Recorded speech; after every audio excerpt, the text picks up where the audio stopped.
में आपकी सरकार, आपका महापौर, फिर भी आपको बैठना पड़ा। विषय और कहा कि आयुक्त जो काम करता है, एमआईसी उस काम को निरस्त कर सकती है। अगर मैं ऐसा कोई गलत काम कर रहा हूं तो एमआईसी मेरे काम को निरस्त कर दे। इस बात संबंध में अवगत कराया है और उसको समझाइश दी है। आशा वो समझेगी इस विषय को। साफ पता चलता है ये सरकार के दबाव में और स्थानीय विधायक के दबाव में काम को नहीं करवाने। वही कह रहे हैं कि शहर सरकार, एमआईसी, महापौर एक तरफ और आयुक्त एक तरफ। ऐसा ही बिल्कुल स्पष्ट समझे इस बात को। आयुक्त उनकी बात को नहीं सुन रहे, नहीं मान रहे। आप 2 महीना पहले का रिकॉर्ड निकाल लीजिए। उनके वार्ड में 3 बोरिंग की गई है, एक गांधी चौक में, एक बजरंग चौक में और एक जगह 3 जगह बोरिंग कराई गई है। तब तो यही आयुक्त थे, तब क्यों नहीं बंद कर दिए, क्यों नहीं बोरिंग करा दिए? ये चुनाव आने वाला है और चुनाव आने से पहले अपनी गलतियों को ढकने का प्रयास सम्माननीय एमआईसी प्रभारी कर रहे हैं। नमस्कार, मैं शिवेंद्र और आप देख रहे हैं 10 CG खबर। अभी जहां मैं मौजूद हूं, यह है भिलाई नगर निगम में आयुक्त का ऑफिस और इस आयुक्त के ऑफिस के सामने अभी मैं मौजूद हूं और आप देख सकते हैं यहाँ पर जमीन पर बैठे हुए हैं एक व्यक्ति। ये कोई साधारण व्यक्ति नहीं है, वार्ड नंबर 18 के पार्षद है। इसके अलावा शहर की सरकार जिस पार्टी की है, कांग्रेस पार्टी, उस पार्टी के एमआईसी मेंबर भी हैं और आज ये बैठे हुए हैं अपनी कुछ मांगों को लेकर। यहाँ पर नीचे जाने का प्रयास करेंगे। क्या है सारा विषय? भाई साहब, शहर में आपकी सरकार, आपका महापौर, फिर भी आपको बैठना पड़ा। देखिए, शहर में सरकार है, वहाँ तक तो ठीक है, लेकिन सरकार की अगर कोई ना सुने तो कोई रास्ता नहीं बच जाता है। आज प्रदेश में भारतीय जनता पार्टी की सरकार है और सरकार कांग्रेस के जो पार्षद हैं उनके साथ भेदभाव कर रही है। न विकास कार्य के लिए एक भी रुपया आज तक 1.5 साल हो गए हैं, नहीं मिला है। तो क्या करें? कमिश्नर साहब भी नहीं सुन रहे हैं। वार्ड में बोर कराना है, वो पास हुआ है, वो अभी तक करवा नहीं रहे हैं। मूलभूत की राशि दे नहीं रहे हैं। वैशाली नगर में भारतीय जनता पार्टी के जो रिकेश सिंह जी विधायक हैं, उनके पास भी मैं पत्र दिया हूँ विकास कार्य करवाने के लिए, वो भी नहीं सुन रहे हैं, है ना। सांसद जी के पास भी मैं अपना निवेदन किया हूँ, वो भी नहीं सुन रहे हैं। तो मेरे पास कोई विकल्प बचता ही नहीं है कि मैं अपनी मांग को पूरा करवाऊं कैसे। पार्षद निधि लास्ट टाइम कब आई थी आपके पास? पार्षद निधि पिछले साल भी आई है, इस साल भी आई है अभी 3 लाख रुपए करीब। तो उसका मैं प्रस्ताव बना के दे चुका हूँ। बाकी एक साथ 6 लाख रुपए आना था, लेकिन किस्त में 3 लाख रुपए दिए हैं। तो मैं फिलहाल आपकी नाराजगी उस 6 लाख रुपए की राशि से है जो आने वाली थी, वो नहीं आई, उसके लिए? पार्षद निधि की राशि से नाराजगी नहीं है मुझे। मूलभूत की राशि जो मिलना चाहिए था वो नहीं दे रहे हैं, उसकी नाराजगी है मुझे। और जो बोरिंग जो होना था मेरे वार्ड में, जो आपका कहना है कि अभी जो बोर के लिए आपको राशि चाहिए थी, वो राशि से आप काम नहीं करा पा रहे हो।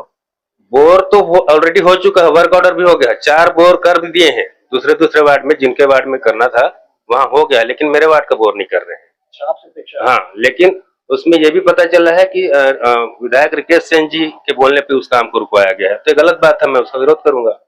तो ये सारी बातें आपने महापौर जी के संज्ञान में लाई क्या? महापौर जी के भी संज्ञान में है, कमिश्नर साहब के भी संज्ञान में है। तो महापौर जी ने क्या कहा? महापौर जी भी कमिश्नर साहब को बोले हैं कि उस बोर को करवाओ। आज भी बोले हैं एमआईसी की बैठक में, उस बोर को करवाओ ऐसा करके, लेकिन कमिश्नर साहब है कि अपने जीत पे अड़े हुए हैं। सभी आपने कहा कि उस राशि को विधायक ने मना कराया, तो महापौर जी ने विधायक से बात की क्या? अब ये मैंने पूछा कि विधायक जी से बात की है कि नीचे है। तो जो दर्द है कि भाई मूलभूत सुधार की राशि नहीं दी जा रही है आप लोगों को, ये केवल आपका दर्द है या आपके और साथियों का भी है, कांग्रेस पार्षदों का दर्द है? लेकिन मैं अपने वार्ड की बात है, मेरे वार्ड में मुझे काम करवाना है, तो मैं अपने हिसाब से अपनी मांग को रख रहा हूँ। तो ऐसा लगता है कि आपके साथ अभी और आपके साथी आपके साथ बैठ पाएंगे, आ पाएंगे? देखिए, मुझे मेरे वार्ड के लोगों ने बहुत उम्मीद से चुनकर भेजे हैं कि वार्ड में विकास कार्य होगा ऐसा करके, और उस काम को नहीं करा पा रहा हूँ, और तो मैं अपना विरोध दर्ज करने के लिए मैं यहाँ बैठा हूँ। तो भाई साहब अभी फिलहाल यहाँ बैठे हुए हैं। अब चलिए सुनते हैं आयुक्त महोदय क्या कह रहे हैं इनके यहाँ पर धरने पर। मैं बताना चाहूँगा, कुछ स्थलों पर बोर कराने के लिए उनके द्वारा आग्रह किया गया है और हमारे द्वारा निगम की ओर से उनको सूचित किया गया है कि अमृत मिशन का पाइपलाइन सभी जगह बिछा हुआ है और अगर कहीं पर कमी है तो हमने जोन कमिश्नर और संबंधित ड्यूटी इंजीनियर को कहा है कि पेयजल अमृत मिशन के तहत जो पाइपलाइन है उसके तहत ही दिया जाए, अनावश्यक रूप से बोर कहीं पर ना कराए जाए, ये हिदायत दी गई है। अगर कहीं पर अमृत मिशन का पानी नहीं पहुंच पाता है तो फिर अपरिहार्य स्थिति होने पर हम लोग बोर कराने पर भी विचार करेंगे। तो उनको हमने इस बात के संबंध में अवगत कराया है और उनको समझाइश दी है। आशा है वो समझेंगे इस विषय को। बोर कराने से एक तो हमारा वाटर लेवल डाउन होता है और पानी शुद्ध हो इसकी भी कोई गारंटी नहीं रहती है, और तीसरा अनावश्यक हमारा बिजली बिल भी बढ़ता रहता है। तो हमने सारी वस्तुओं के बारे में उनको बताया है, तो आशा है वो समझेंगे। सर, उनकी नगर सरकार है, मेयर है, MIC है, इसके बाद भी ना तो महापौर की सुनी जा रही, ना उनकी ऐसा आरोप हो रहा है। देखिए, लोकतांत्रिक व्यवस्था में सबकी बात सुनकर ही कार्य होता है और आयुक्त के निर्णय को जो MIC रहती है वो बदल भी सकती है, और कोई भी बड़े निर्णय जैसे रहते हैं जो मेरे अधिकार से सुराग हैं तो MIC से हम लोग आदेश प्राप्त करके ही कार्य करते हैं। तो क्योंकि शहर सरकार के मार्गदर्शन में ही कार्य संपन्न होते हैं, अन्य माननीय जनप्रतिनिधि कोई अनुशंसा करते हैं तो उसको भी हम लोग ध्यान रखते हैं। कोई अगर सम्मानित आम नागरिक भी बात रखते हैं तो हम लोग उसको भी महत्व देते हैं। तो जो लोक हित में उचित है, सीमित संसाधन निगम के होते हैं, उस संसाधनों के दायरे में हम लोग उसको पूरा करने की कोशिश करते हैं। तो अभी अभी हमने लालचंद वर्मा जी द्वारा लगाए गए आरोपों का जवाब आयुक्त महोदय से लेने का प्रयास किया। उन्होंने जो बातें कही हम इनसे बात करते हैं। पार्षद महोदय, आयुक्त जी का कहना है कि ऐसा कोई विषय नहीं है, कोई दुर्भाव भेदभाव नहीं किया जा रहा है और बोर इसलिए नहीं कराया जा रहा है क्योंकि अन्य व्यवस्था की जा रही है पानी की। अन्य व्यवस्था में क्या व्यवस्था की है, मुझे तो ये जानकारी दी नहीं है। उनका कहना है कि हम प्रयास कर रहे हैं कि नल के माध्यम से लगाए, अगर बोर करेंगे हो सकता है कि बोर में पानी ना आए, जो पानी आए वो दूषित पानी आ जाए। तो ये उनका कहना था। ये आयुक्त महोदय गोलमोल बात करके काम को नहीं कराने के लिए मतलब ये इस प्रकार की बात कर रहे हैं।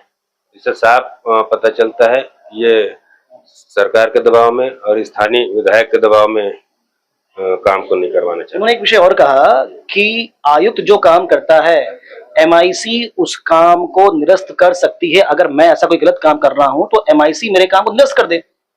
MIC में वो बात आई नहीं है। MIC में जो बात आनी है उस बात को MIC में नहीं आई है बात, जो है ना। तो क्या ये सारे विषय को आप MIC में लेकर जाएंगे?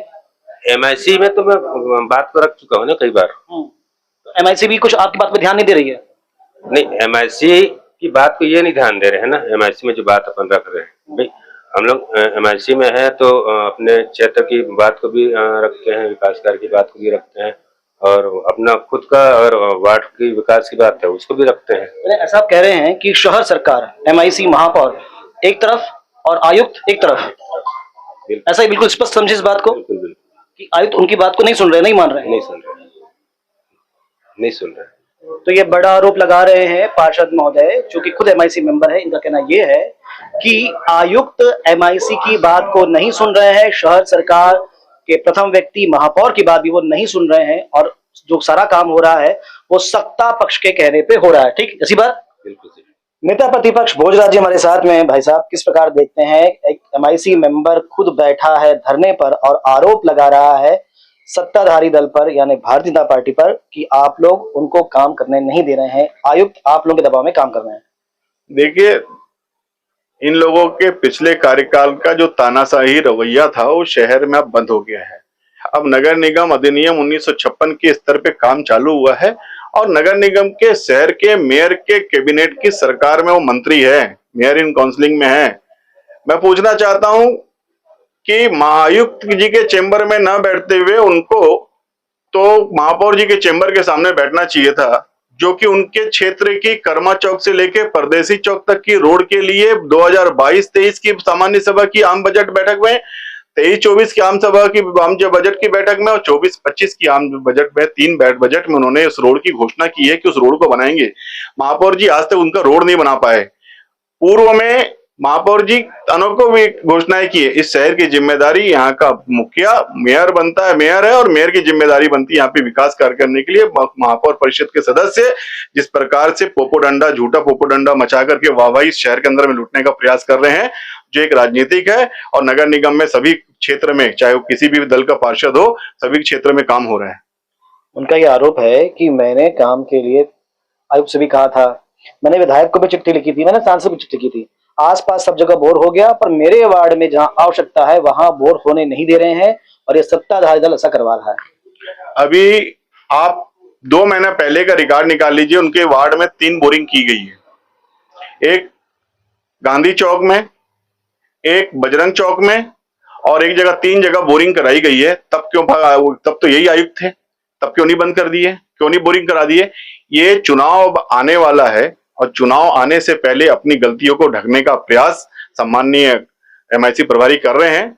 और मैं तो एक चीज बोलना चाहता हूं कि खाली एक लेटर दिखा दे कि कब वो आपके सामने दिखा दे कि इस लेटर को मैंने आयुक्त साहब को दिया है और इतने साल हो गया दिए हैं।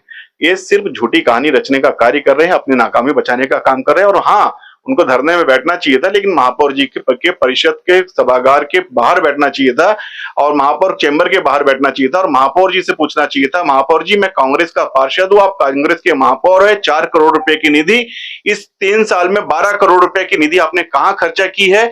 इस 3 साल के अंदर में आपने जो फंड बड़ी बड़ी बातें करते हो, बता दीजिए कहां खर्चा किए हैं कि 12 करोड़ रुपए की निधि आप खर्चा किए कहां हो? महापौर जी खाली बता दीजिए। शहर से मनमाना टैक्स वसूली करके, ठेकेदारों को सेटिंग करके, काम दे करके करोड़ों रुपए कमाने वाले महापौर और महापौर परिषद की टीम झूठी पोपोडंडा ना बांधे। तो एक गंभीर विषय है एक एमआईसी मेंबर का आयुक्त के कक्ष के सामने धरने पर बैठना, जबकि शहर सरकार खुद उनकी है, यानी कांग्रेस पार्टी की है। पर आखिर कुछ भी हो, ये जरूर दिखता है कि कहीं ना कहीं भिलाई नगर निगम की स्थिति ठीक नहीं है। यूं तो सफाई की व्यवस्था हम देखते ही थे, पर अब विकास कार्यों की भी स्थिति भिलाई नगर में ठीक नहीं रहेगी। इसमें जो अपडेट होगा आप तक पहुंचाएंगे, पर इस पूरी खबर में आपकी क्या राय है, कमेंट्स करके जरूर बताइएगा।